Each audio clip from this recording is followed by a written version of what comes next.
Scott Brown gets elected to the Senate in 2010, taking over the Ted Kennedy seat. He's now being challenged by a very traditional liberal in Elizabeth Warren.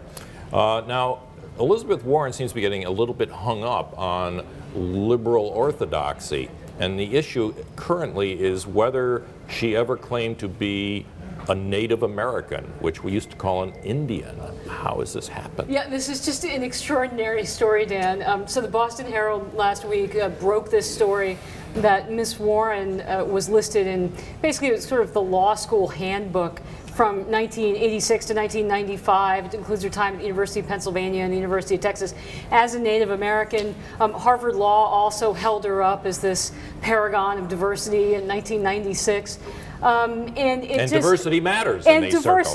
Diversity matters, but it just shows you the absurdity of some of these affirmative action policies. And of course, the campaign said, well, she's proud of her heritage, and it's part of the family lore.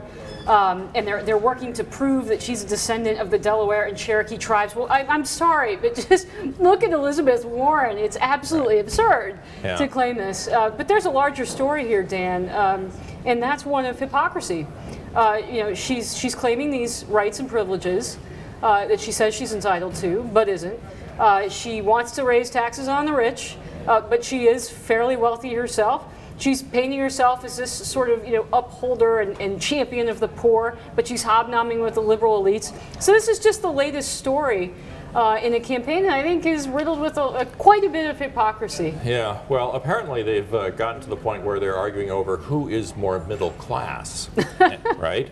Which, of course, means that they start talking about tax returns. And I understand that she claimed Senator Brown was a millionaire, but it turns out that under most tax returns, she was earning more income than he was. Yeah, she actually was. Let me just give you a couple numbers here, Dan. So Senator Brown released 6 years of tax returns. Last year he made a little over $500,000, but that was because he got a big book advance. So let's go back to 2009. The guy and his wife, they're making around $290,000. Right. Not poor, combined income. Elizabeth Warren, 2011, more than $600,000. 2009, closer to $1 million, not to mention all the money that she has in the bank. So again, these are sort of inconvenient facts for the Warren campaign.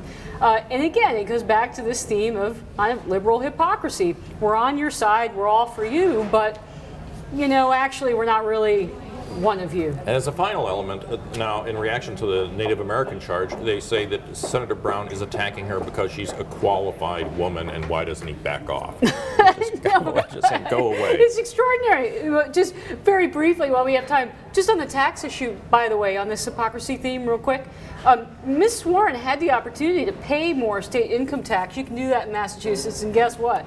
She chose not to. She did? She did. Why not?